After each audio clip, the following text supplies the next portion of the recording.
नमस्कार दोस्तों, एग्जामपुर के यूट्यूब चैनल में आप सभी का हार्दिक स्वागत है। आज हम बात करने वाले हैं WDCs के बारे में, witness deposition centres. Basically supreme court ने हाल ही में वल्नरेबल विटनेस का जो मीनिंग है उसको बढ़ा दिया है और काफी सारे लोगों को इसके अंतर्गत इंक्लूड किया है। और साथ ही में हाई कोर्ट को डायरेक्टिव्स दिए गए हैं कि जल्दी से वल्नरेबल विटनेस डिपोजिशन सेंटर के ऊपर कमेटी बनाइए और हमें बताइए कि कब तक आप हर हाई कोर्ट में एक VWDC बना लेंगे। तो इसी वीडियो के माध्यम से जानेंगे कि VWDC है क्या, वल्नरेबल विटनेसेस क्यों होते हैं और क्यों ऐसे सेंटर्स यहां पर बनाने की जरूरत पड़ी। साथ ही मैं आपको डिटेल में बताऊंगा कि विटनेस प्रोटेक्शन स्कीम यहां पर क्या होती है। चलिए शुरू करते हैं। सबसे पहले खबर को अच्छी तरह समझ लेते हैं। सुप्रीम कोर्ट ने क्या किया, जो वल्नरेबल विटनेसेस होते हैं। देखिए, वल्नरेबल विटनेस कौन है? जो असुरक्षित गवाह है। जब हम बात करें कोई भी ऐसा बच्चा जो 18 साल से कम उम्र का है, उसे अभी तक हम लोग वल्नरेबल विटनेस यहां पर कहते हैं। सुप्रीम कोर्ट के जो जजेस हैं DY चंद्रचूड़ और सूर्यकांत ने यहां पर कहा है कि हम जो है सिर्फ अब 18 साल से कम उम्र के बच्चों को ही वल्नरेबल विटनेस नहीं मान सकते, साथ ही में ऐसे लोगों को भी वल्नरेबल विटनेस यहां पर माना जाएगा जो कि सेक्सुअल असॉल्ट के विक्टिम है, राइट, जिनको कोई किसी प्रकार की कोई मेंटल इलनेस है, या कुछ ऐसे लोग जिनके अंतर्गत सुनने और बोलने की जिनके अंदर क्षमता नहीं है, स्पीच और हियरिंग इंपेयरमेंट हमें यहां पर देखने को मिलता है। तो ये सभी लोग वल्नरेबल विटनेस की कैटेगरी में आते हैं और जब भी ये लोग गवाही देने जाते हैं तो इनके लिए एक अलग से सेंटर बनाने की यहां पर जरूरत है, जिससे इनका जो टॉर्चर है वापस से वो होने से इनको बचाया जा सके, सेकंड जो विक्टिमाइजेशन है वो इनको होने से यहां पर बचाया जा सके। ऑलराइट, चलिए सबसे पहले समझेंगे कि वल्नरेबल विटनेस बेसिकली अभी तक कौन कौन इसके अंतर्गत इंक्लूड यहां पर किए जा रहे हैं। पहले आपको मैंने बताया कि सिर्फ 18 साल से कम उम्र के बच्चे यहां पर वल्नरेबल विटनेस कहलाते थे। अब हमने क्या किया, age neutral victim of sexual assault, gender neutral, ठीक है, मेल हो या फीमेल हो, दोनों ही प्रकार के लोग यहां पर क्या वल्नरेबल विटनेस यहां पर कहलाएंगे।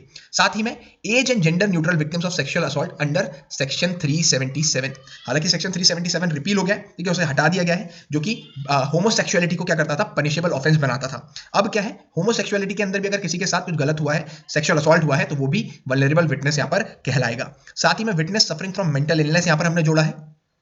विटनेस विद थ्रेट परसेप्शन, अगर हमें लग रहा है कि कोई गवाह असुरक्षित है तो वो भी वल्नरेबल विटनेस की कैटेगरी में आएगा। और कोई बोल नहीं सकता या सुन नहीं सकता या कोई और प्रकार की यहां पर डिसेबिलिटी उसके अंतर्गत है, तो वो सभी लोग वल्नरेबल विटनेस की कैटेगरी में यहां पर आते हैं। इसके बैकग्राउंड को समझेंगे कि किस वजह से हम लोगों ने वल्नरेबल विटनेस डिपोजिशन सेंटर्स की यहां पर बात की है।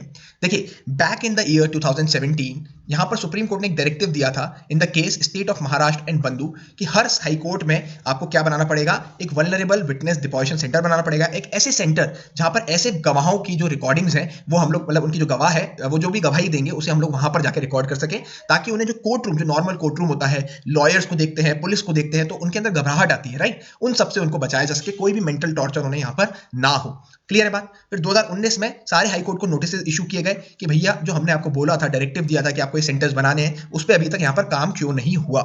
क्लियर है बात? चलिए, फिर ये अब बात की जा रही है कि VWDC सेटअप किए कहां जाएंगे। सुप्रीम कोर्ट के डायरेक्टिव के अकॉर्डिंग हर हाई कोर्ट के अंतर्गत एक VWDC यहां पर बनाया जाएगा with in a period of 2 month.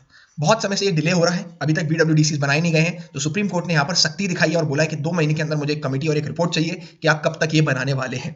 VWDC will provide a safe and barrier-free environment for recording the evidence।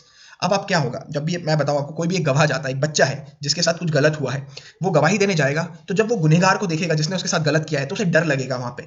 तो ऐसे माहौल से बचाने के लिए यहाँ पर VWDC बनाए जाते हैं जो अलग से ऐसे विटनेसेस की गवाही को रिकॉर्ड करते हैं।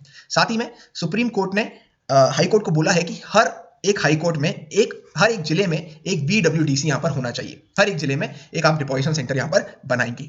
साथ ही में बात की गई है sensitizing stakeholders. Stakeholder का मतलब है वो लोग, जो सभी लोग इसके अंतर्गत इन्वॉल्व हैं, जिनका किसी ना किसी तरीके से नाता है VWDC से।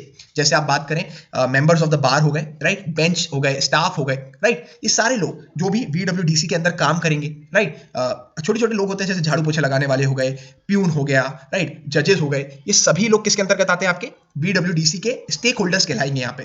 क्योंकि जब भी मान लीजिए कोई एक बच्चा है जो पहले से ही विक्टिम है, उसको अगर ऐसा स्टाफ गलत ट्रीट करेगा, बोलेगा आजा गवाही दे, एक ट्रीटमेंट, एक ट्रेनिंग की यहां पर जरूरत है, जिसके चलते सारे स्टेक होल्डर्स ऐसे बच्चों का प्रोटेक्शन कर सके, उन्हें अच्छी तरह टैकल कर सके और उनकी कंडीशन को यहां पर वो समझ सके कि वो पहले से ही कितना डर में है, उसके साथ कुछ गलत हुआ है। सुप्रीम कोर्ट ने यहां फॉर्मर चीफ जस्टिस जो है जम्मू कश्मीर की, गीता मित्तल को बोला है कि आप चेयरपर्सन बन जाइए एक ऐसी कमेटी के लिए जो ऑल इंडिया बीडब्ल्यूडीसी की ट्रेनिंग प्रोग्राम को हेड करेगी, लीड करेगी। और ट्रेनिंग बहुत जरूरी है ऐसे स्टाफ मेंबर्स की, ताकि वो सेंसिटाइज कर सके ऐसे विक्टिम से जो जिनके साथ कुछ भी गलत यहाँ पर हुआ है। It also asks the union ministry of women and child development to designate a nodal officer for coordinating logistical support to the chairperson. जो भी चेयरपर्सन रहेगा उसे लॉजिस्टिकल सपोर्ट की जरूरत पड़ेगी, तो उधर से भी एक नोडल ऑफिसर यहाँ पर ministry of women and child development एक नोडल ऑफिसर यहाँ पर बना दे। साथ ही मैं बात करूं कि दिल्ली हाईकोर्ट की जो गाइडलाइंस है वो क्या है। देखिए, दिल्ली हाईकोर्ट ने जो विटनेस डिपोजिशन सेंटर की बात की गई है, उसने कहा कि एक स्क्रीन होनी चाहिए, एक कैमरा आप लगाइए प्रॉपर, जिसमें आप विटनेस की जो गवाही है उसे आप आराम से रिकॉर्ड कर सकें। साथ ही में आप एक ऐसे बैरियर्स लगाइए कुछ, जिससे क्या हो कि जब गवाह बैठे तो वो जो जिस गुनहगार है, जिसने उसके साथ कुछ गलत किया है, वो उसको देख ना पाए। जब देख नहीं पाएगा तो उसे वहां पर डर कम लगेगा और वो अपनी गवाही बिना किसी डर के यहां पर दे पाएगा। अब समझेंगे कि जो आपके डब्ल्यूडब्ल्यूडीसी है उनकी जरूरत पड़ी क्यों। देखिए, जो इंडियन जो क्रिमिनल जस्टिस सिस्टम है वो बच्चों को ध्यान में रखते हुए नहीं बनाया गया। जब भी आपने देखा होगा कि बच्चा कभी भी जाता है, कोई भी कोर्ट रूम में जाता है, तो उसको क्या लगता है, मतलब खुद एक बच्चे चाइल्ड विटनेस का यहाँ पर एक क्वेश्चन आपके सामने लेकर आ रहा हूं कि बच्चा बोलता है कि why is everyone dressed like penguins. उसको नहीं पता लॉयर्स क्या होते हैं, उसे नहीं पता पुलिस क्या होती है, उसको तो दिख रहा है कि सभी लोग पेंगुइन जैसे यहाँ पर बन के आए हैं। और जो बच्चा होता है वो इतना ज्यादा पहले से डरा हुआ रहता है, जब आप उससे गलत तरीके से सवाल पूछेंगे, आपकी लैंग्वेज गलत होगी, राइट, क्रॉस एग्जामिनेशन होगा। आपने देखा है वकील किस टाइप के सवाल करते हैं कि जैसे जो गवाह है वही गुनहगार है, राइट। तो इन सब चीजों से बचाने के लिए यहाँ पर हम लोग BWTCs यहाँ पर डिपोजिशन सेंटर्स को यहाँ पर बनाने वाले हैं। देखिए, कुछ ऐसी प्रॉब्लम्स है जो जस्टिस सिस्टम के अंदर हमें देखने को मिलती है, जैसे कि सबसे पहले कितने सारे लोगों को बताना पड़ता है कि हमारे साथ हुआ क्या है। आपने सबसे पहले FIR कराई, आप बताइए कि मेरे साथ ऐसा ऐसा सेक्सुअल असॉल्ट का एक केस हुआ है। देन आप कोर्ट में जाके जज को बताइए, फिर आपके पास लॉयर आएगा, वो पूछेगा, फिर बताइए, फिर आपके पास प्रोसिक्यूशन का लॉयर आएगा, फिर बताना पड़ता है। तो एक ही चीज को आप बार बार लिव कर रहे, जी रहे हैं, तो कितना दुखदायक ये हो सकता है एक विक्टिम के लिए। साथ ही में long wait before trial goes to court. अब ट्रायल जब तक कोर्ट में जा रही है उसके पहले बहुत ज्यादा हमारा डिले हो जाता है। हमें देखा है कोर्ट केसेस कैसे चलते हैं। Possibility of having to face the accused से कई बार मिलना पड़ता है, डायरेक्टली उसको दिखा देते हैं, बताइए कि यही है क्या गुनहगार, वो डरा के आपको देखता है तो आपको और डर लगता है। Use of age inappropriate language in the court. जो आपका लैंग्वेज है वो कोर्ट में बहुत गलत होता है, और साथ में क्रॉस एग्जामिनेशन का यहाँ पर इशू बना हुआ है। साथ ही मैं बात करूं क्या गाइडलाइंस की यहाँ पर बात की गई है, जो भी आप रिकॉर्डिंग करने वाले हैं, गवाही को रिकॉर्ड करने वाले हैं, उसके लिए। अगर हम बात करें USA, अलग अलग देशों की बात करें, तो वहां पर लेजिस्लेशन के जरिए कुछ गाइडलाइंस ड्रॉ की गई हैं, जिसके अंतर्गत आता है कि एक सपोर्ट पर्सन होना चाहिए वहां पे, एक फैसिलिटेटर होना चाहिए, या आप गार्डियन की बात करें या कोई भी प्रकार का एक लीगल एड वहां पर जब आप गवाही रिकॉर्ड कर रहे हैं होना चाहिए। साथ ही में pre trial visit to court complex, जो कोर्ट का कॉम्प्लेक्स है उसमें पहले भी जाइए, ताकि बच्चे फैमिलियर हो जाए, उनको ऐसा नहीं लगे ऐसी कहाँ जगह हमें लेके जा रहे हैं, राइट। साथ ही में इंटरेक्शन विद द जज एंड प्रोसिक्यूटर, जो प्रोसिक्यूटर और जज है उनसे आप पहले से ही थोड़ी बातचीत कराइए, तो बच्चे क्या होते हैं, फेमिलियर हो जाते हैं, राइट। चलिए, और गाइडलाइंस की बात करें, यहां पर दिल्ली हाई कोर्ट ने क्या गाइडलाइंस दी हैं समझिएगा। कंसीलमेंट ऑफ विटनेस आइडेंटिटी, जो भी गवाह है उसकी आइडेंटिटी अक्यूज्ड के सामने नहीं आनी चाहिए। फिर डेवलपमेंटली एप्रोप्रिएट क्वेश्चनिंग, उम्र को नजर रखते हुए आप सवाल जो है उस प्रकार से कीजिए। साथ ही में स्क्रीन होनी चाहिए, वन वे मिरर्स होने चाहिए, और अदर डिवाइसेस यहाँ पर होनी चाहिए जो भी आपकी रिकॉर्डिंग के लिए जरूरत है। वन वे मिरर्स का मतलब बेसिकली ये है कि जो विक्टिम है, राइट, विक्टिम जो है वो अक्यूज्ड को देख सकता है और पहचान कर सकता है, पर अक्यूज्ड विक्टिम को यहाँ पर नहीं देख सकता। क्लियर है। चलिए, सेपरेट एंट्रेंस की यहां पर बात की गई है वल्नरेबल विटनेस के लिए, ताकि उसको अक्यूज्ड का सामना नहीं करना पड़े, वो अलग से जाए, अलग से अपनी गवाही रिकॉर्ड करे और आ जाए। साथ ही में आप देखिए वेटिंग एरिया कितना सुंदर बनाया है, ताकि जो चिल्ड्रंस है under the age of 18 years वो काफी क्या होते हैं, ऐसे एरियाज को देख के काफी अच्छा फील करते हैं, राइट। उनको ऐसा नहीं लगना चाहिए कि यार पुलिस मैटर्स क्या होते हैं, पुलिस को देख रहे हैं, जजेस को देख रहे हैं, उन्हें और डर ना लगे। क्लियर है बात। चलिए, साथ में बात करूंगा मैं विटनेस प्रोटेक्शन स्कीम के बारे में। 2018 में आई एक स्कीम जिसका मेन उद्देश्य था कि जो भी विटनेसेस हैं उनका थ्रेट असेसमेंट करके ये देखा जाए कि उनको कितना थ्रेट है, उसके हिसाब से उनको सिक्योरिटी प्रोवाइड यहाँ पर की जाए। कैटेगरी A है यहाँ पर, कैटेगरी B है, कैटेगरी C है। और साथ ही में बात की गई है सोर्स ऑफ फंड्स की। यहाँ पर एक विटनेस प्रोटेक्शन फंड हम लोग बात करेंगे।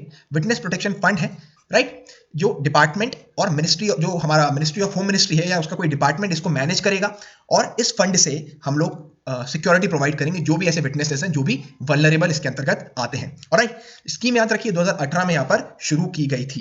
क्लियर। और इसमें एक स्पेशल प्रोटेक्शन फंड है जो मैनेज किसके द्वारा किया जाता है, होम मिनिस्ट्री द्वारा। ऑलराइट, चलिए, तो यही था हमारा पूरा वीडियो जिसके अंदर हमने आपको बताया कि वल्नरेबल विटनेस डिपोजिशन सेंटर्स यहाँ पर होते क्या है और वल्नरेबल विटनेस के मीनिंग को कैसे एक्सपैंड किया है सुप्रीम कोर्ट ने।